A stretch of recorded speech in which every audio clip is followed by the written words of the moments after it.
Ketika itu, Sang Galuh Parwati, dengan amarah yang membara, menyapu musuh-musuh yang menghalangi jalannya. Setiap tebasan pedangnya menyisakan tubuh-tubuh yang terjatuh, dan akhirnya, Sang Galuh berhasil menaklukkan mereka satu persatu. Dalam keheningan sesudah pertempuran, ia pun bertanya tentang pemuda yang tengah ia cari. Tak lama setelah itu, Sang Suliwa berhasil merobohkan pintu penjara yang menghalangi jalannya. Begitu keluar, ia segera mendatangi Sang Galuh untuk memberikan bantuan. Namun, kedamaian itu tidak berlangsung lama.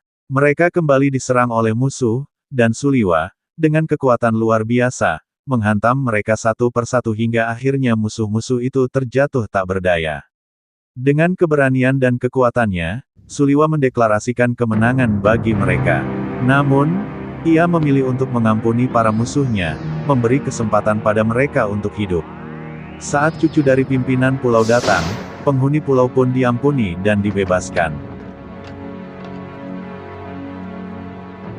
Jangan berlagak jago di sana. Biarkan kami tetap di sini. Hei, di sini jauh lebih aman daripada di luar. Selamatkan saja dirimu sendiri.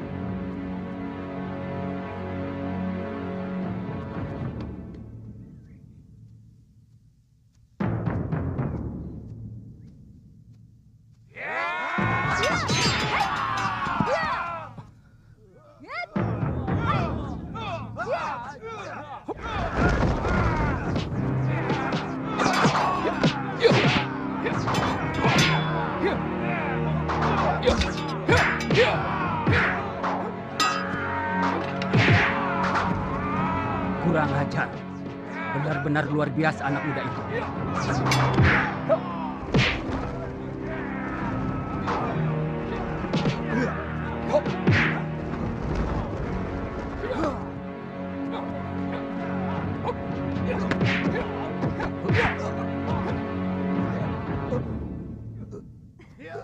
Jangan!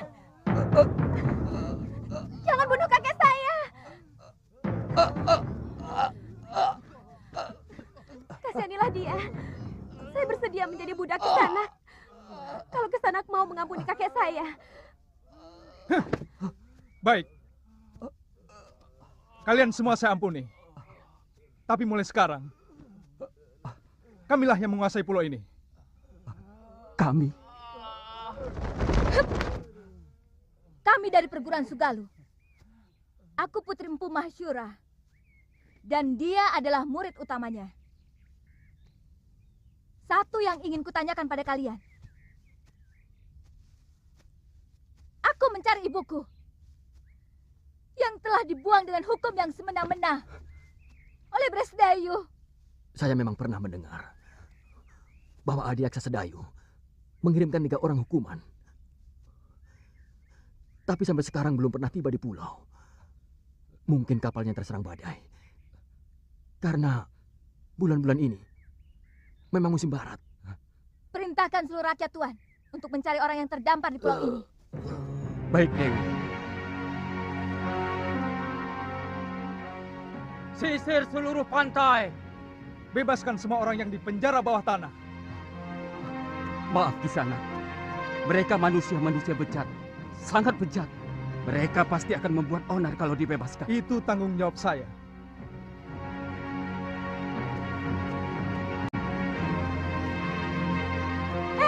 Siapa kamu? Dia cucuku Dewi. Saya tidak tanya kamu. Nama saya Kaliana Tantri, cucu kakek Kalapati. Dia yang telah menyelamatkan saya dari keroyokan ular dan kalajengking di penjara bawah tanah. Jangan coba-coba menggoda kekasihku. Aku bisa melakukan kekejaman yang lebih dari kakekmu.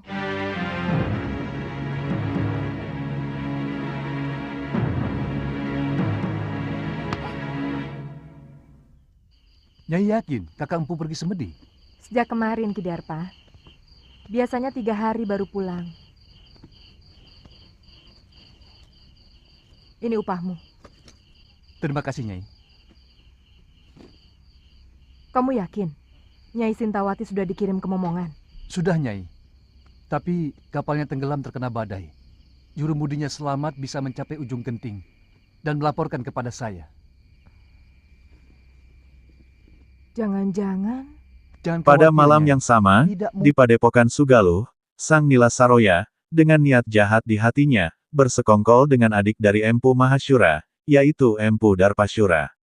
Bersama, mereka merencanakan untuk mengusir Dewi Sintawati dari Padepokan Sugaluh.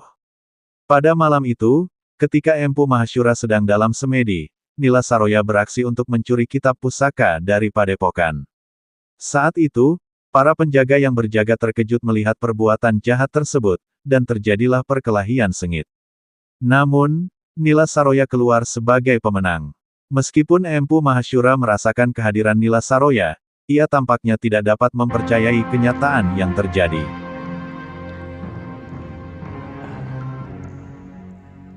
Kenapa wajah Nila Saroya dan Darpasyura selalu mengganggu pikiranku?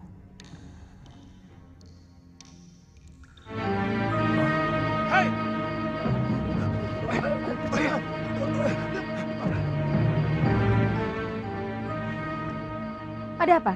Maaf Nyai, kami kira maling yang mau menyusup ke dalam balai pusaka.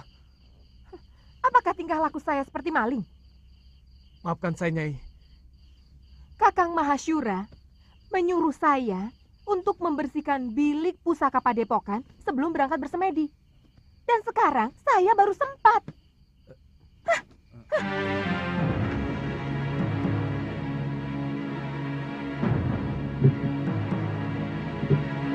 Saya heran, kenapa guru lebih mencintai Nyai Nila?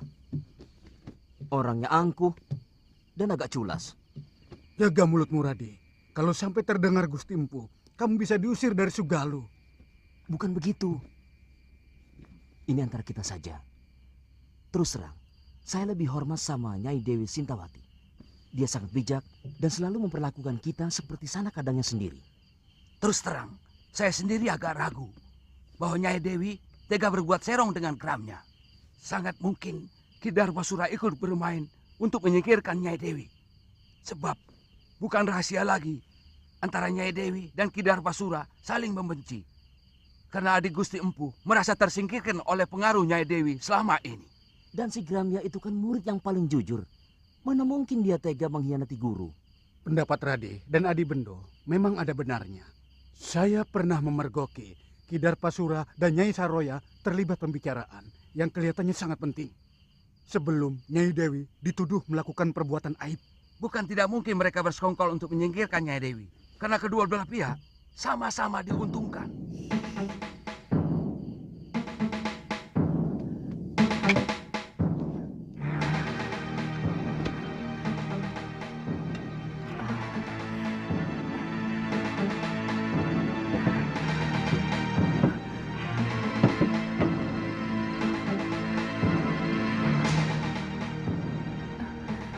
Dasyandriya.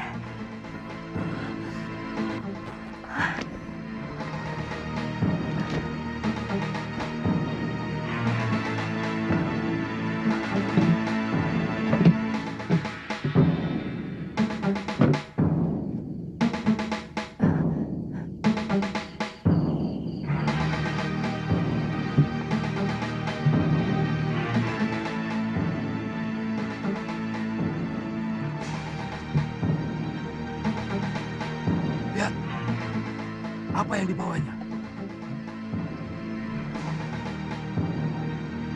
Jangan-jangan dia mencuri pusaka Padepokan.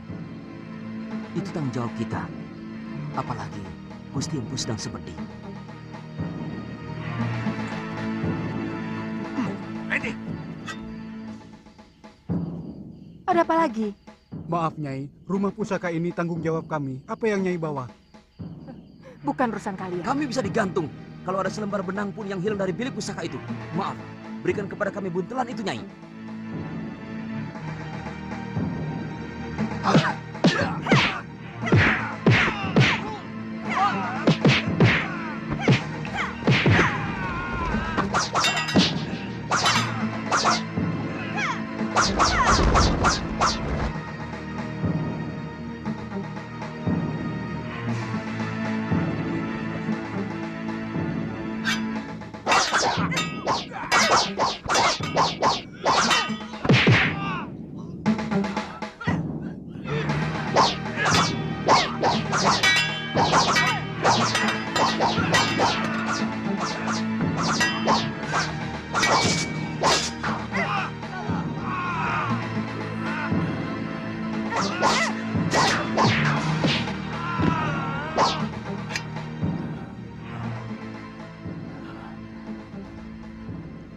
Kenapa kau lakukan itu, istriku?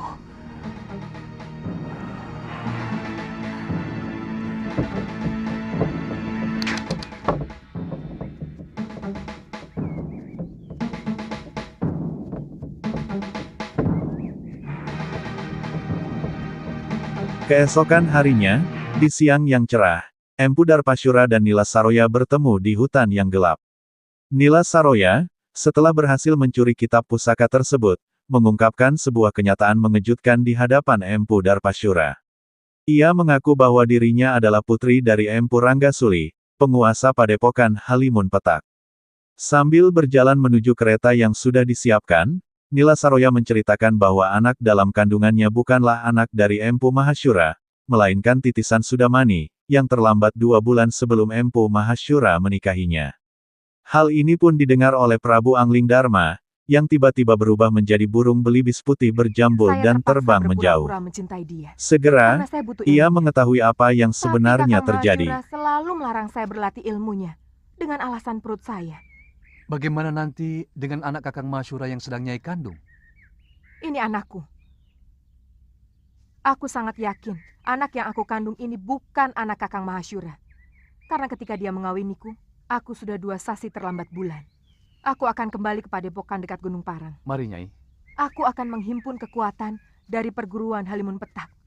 Untuk itu, saya mengajak Ki Darpashura bersama-sama menegakkan kekuatan perguruanku yang sudah hancur oleh Sudamani. Ada dendam perguruan yang masih belum tuntas.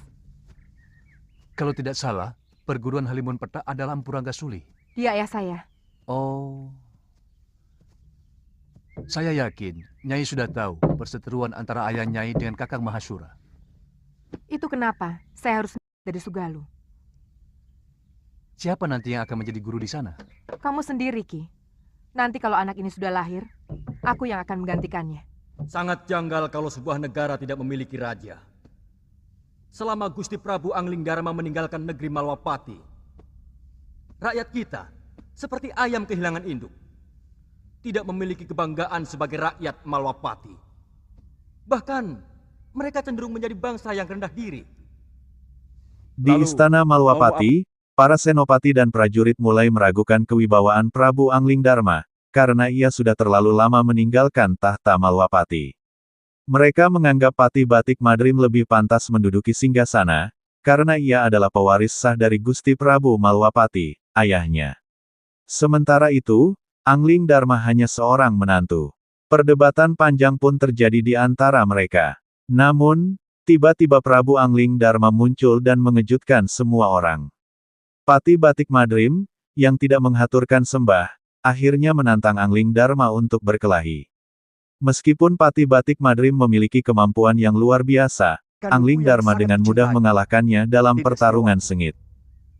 Sesudah Gusti Dewi meninggal, tanpa anak, apakah hak tahta kerajaan Malwapati ini juga masih dimiliki Prabu Angling Dharma? Atau sebenarnya sudah batal? Terus terang, kami tidak pernah berpikir sampai hal itu. Saya tetap rela adik Prabu memegang tampuk kekuasaan. Meskipun Dinda Setiawati telah tiada. Ini menyangkut tanggung jawab beliau, Gusti Patih. Sungguh sangat berbeda. Seorang pewaris asli, dan seorang yang hanya menerima pemberian. Jangan menggoyah keyakinanku, Katuwanda. Janji seorang satria itu pantang mencela-mencela. Pagi kuning, siang merah, malam hijau. Gusti akan membiarkan negeri ini semakin kerdil, tanpa kemajuan setapak pun. Karena tidak adanya raja.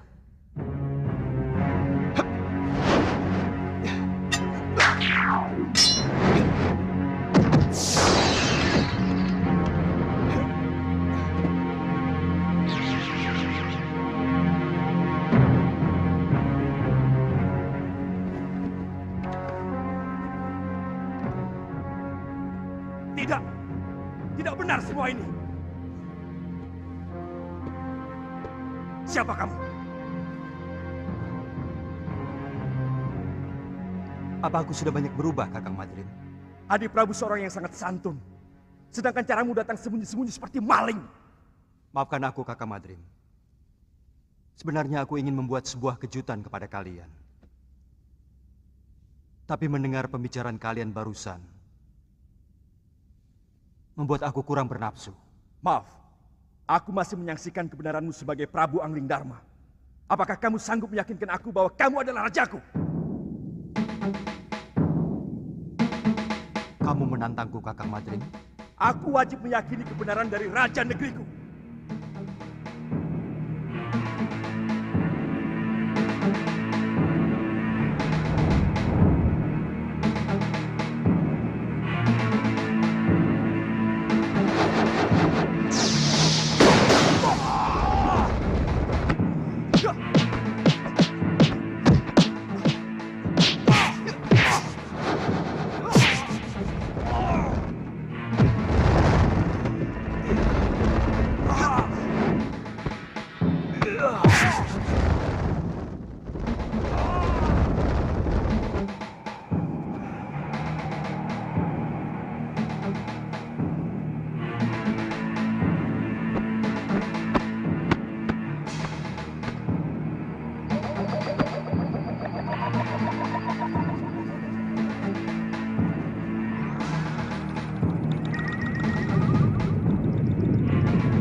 Hamba percaya.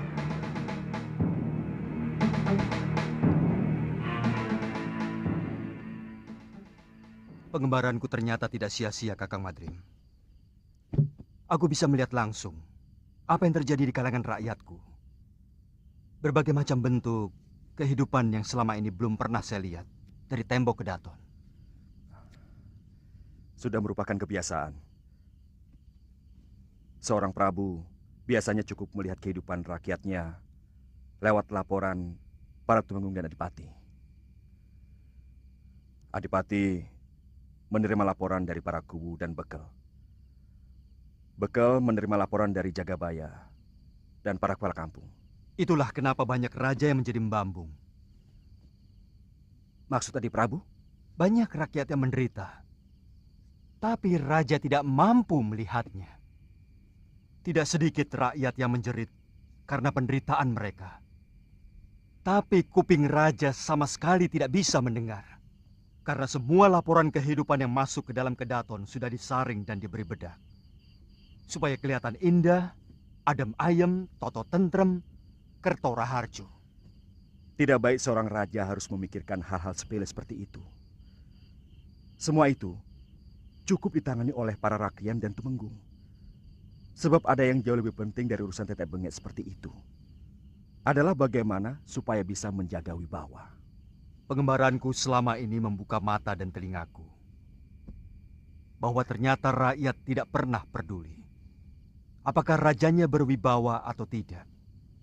Yang penting bagi mereka, apakah raja memperhatikan nasib mereka atau tidak.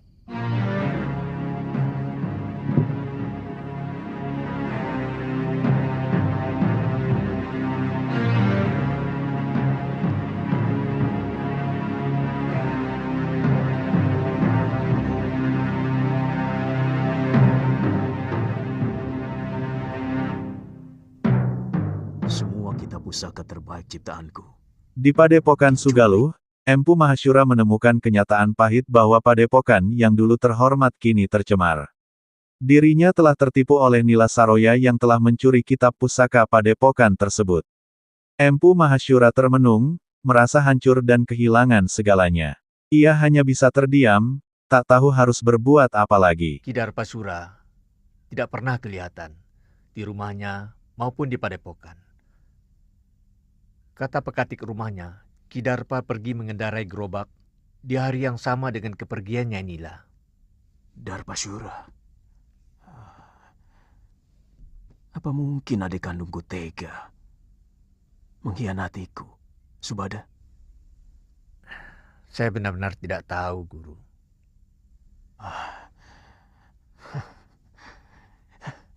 Siapapun boleh meninggalkan padepokan Sugalu ini. Semua orang sudah dikerahkan menyisir pantai.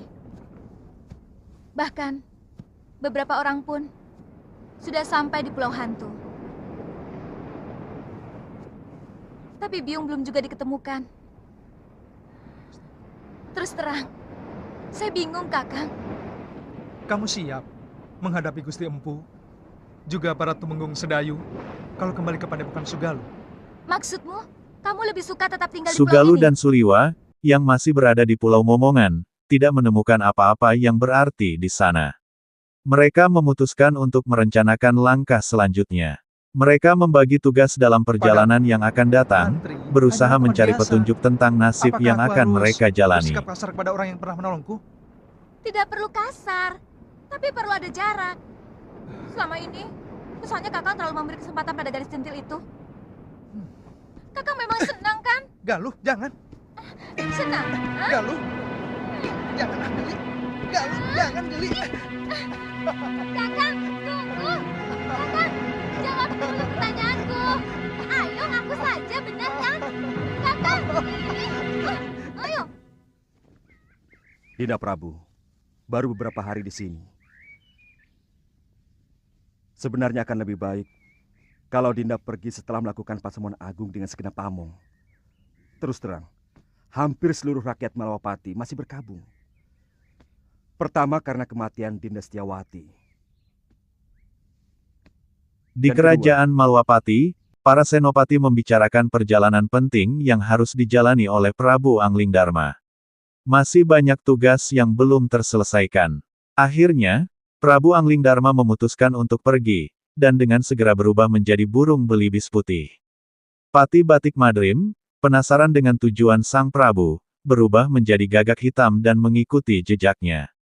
Mereka pun sampai di tempat Empu Mahasyura, yang merasa malu dan terluka karena semua yang terjadi. Prabu Anglingdarma menceritakan bahwa Nila Saroya adalah anak dari Empu Ranggasuli, bukan anak Empu Mahasyura, sebagaimana yang ia dengar langsung dari Empu Darpasyura di tengah hutan.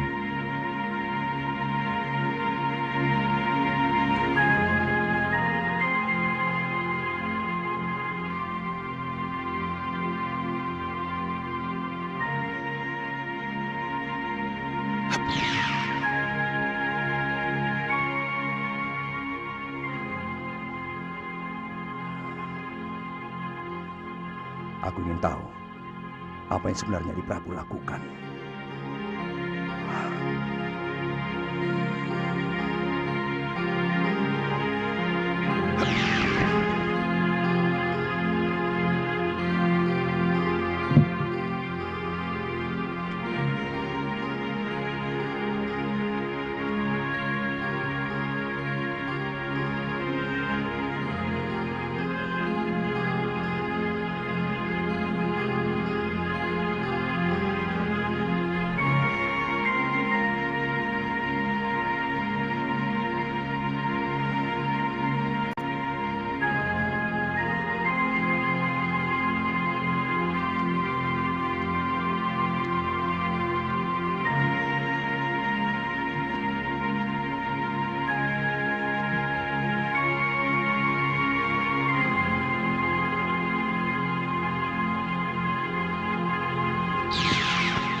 Gusti Prabu. Guru menangis? Mana? Mana Nini Saroya?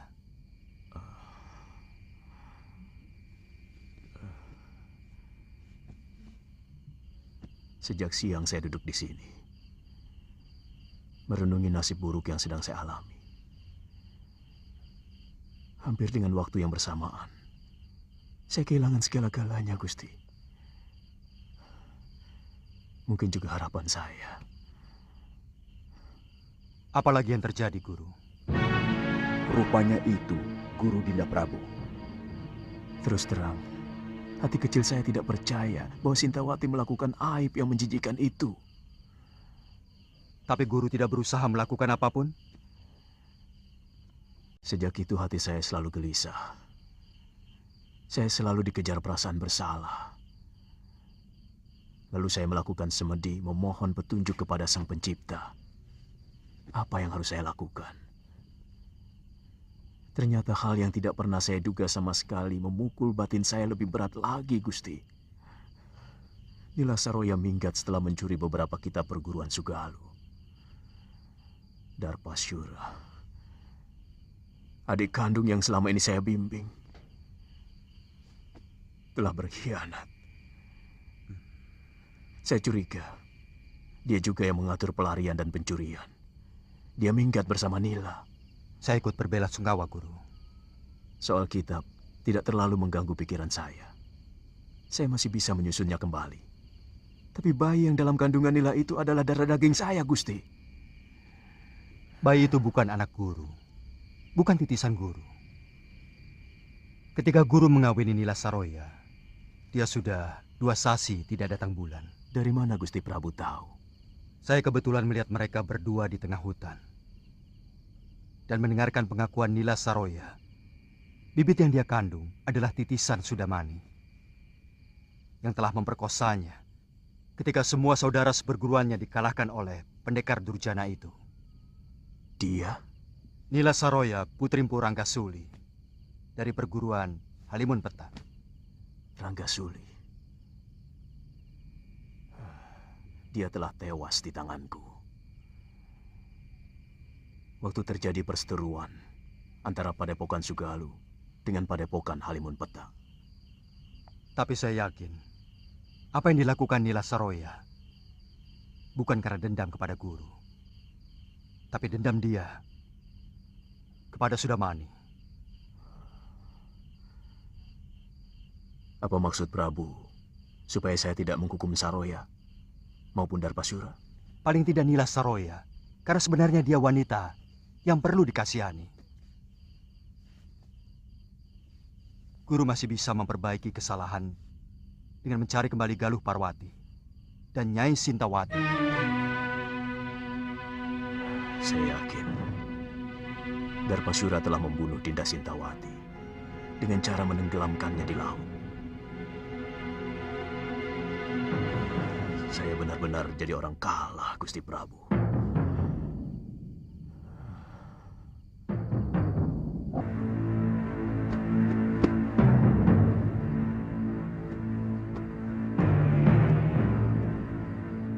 Bagaimana kalau Guru tidak mau menerima kita? Kita mengembara. Mungkin ke negeri Malwapati. Karena dari dulu Gusti Prabu Anglingdarma pernah menjanjikan mau mengajak saya ke sana.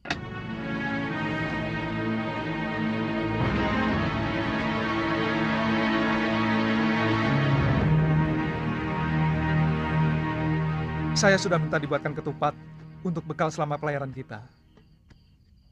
Dengan jung kecil, kemungkinan kita akan jauh lebih lama dari pelayaran kita ke pulau ini. Kita harus mengatakan pada Kalapati bahwa dia tetap hanya seorang wakil penguasa di pulau ini. Karena kita Sementara telah itu, menaklukkan di Pulau Momongan, Galuh Parwati dan Suliwa sedang bersiap untuk meninggalkan pulau tersebut. Namun, diam-diam, Kalyana Tantri mendengar perbincangan mereka. Sesampainya mereka di laut, Kalyana Tantri mendatangi Suliwa untuk menahan kepergiannya. Sang kakek meneguk racun ringan, dan saat Suliwa dipanggil untuk menyembuhkan kakeknya, Galuh Parwati merasakan kecemburuan yang tinggi. Egonya pun meledak, namun dengan rayuan maut dari Suliwa, hatinya akhirnya luluh. Galuh Parwati pun pergi menemui kakeknya, Kalyana Tantri, dan Suliwa segera mengobati sang kakek. Saya bisa mati. kalau harus berpisah sama dia, Kek.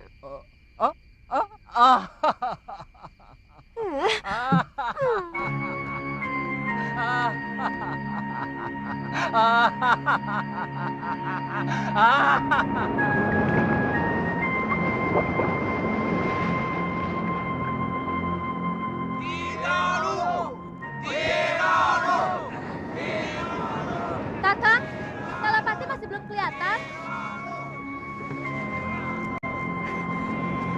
Kakang! Kakang Seliwa! Kakang! Dia lagi. Kakang Seliwa! Kakang! Ada apa? Kakek, tolong kaki.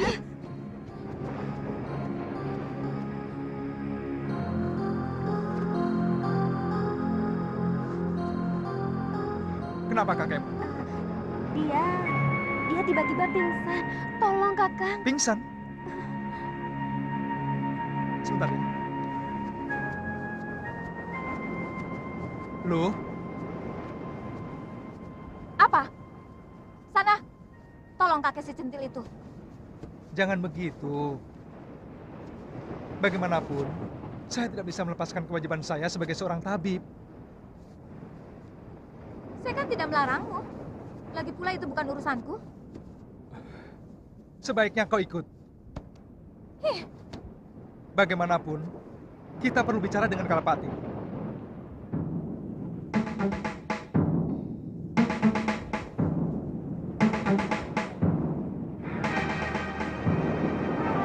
heh, di mana dia?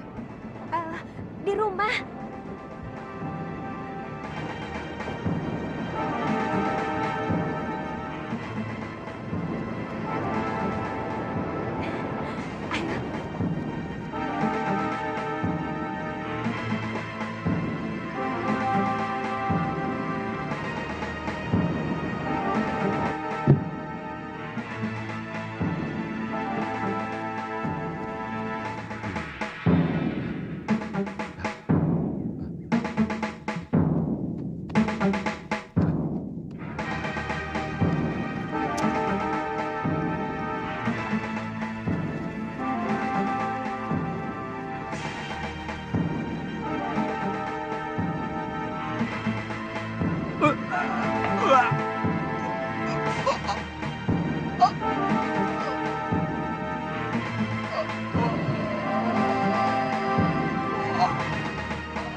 Racun, cepat ambilkan air. Kakekmu terkena racun ikan gelembung dan bunga karang darah. Baik.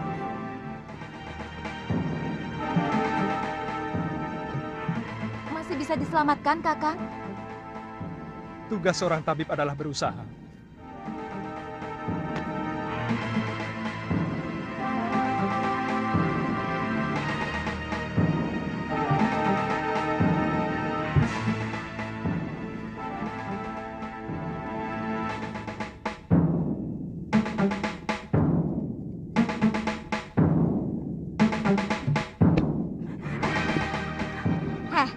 Kenapa kamu tampak senang melihat kakekmu yang sekarang itu?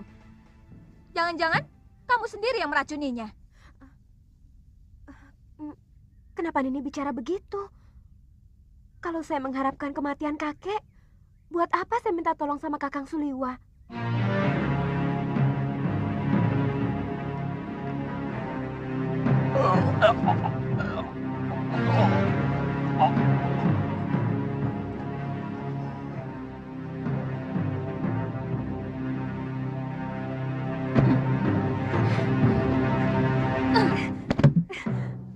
Jangan berani-berani menggoda kekasihku, Tantri. Saya juga mencintai Kakang Liwan ini.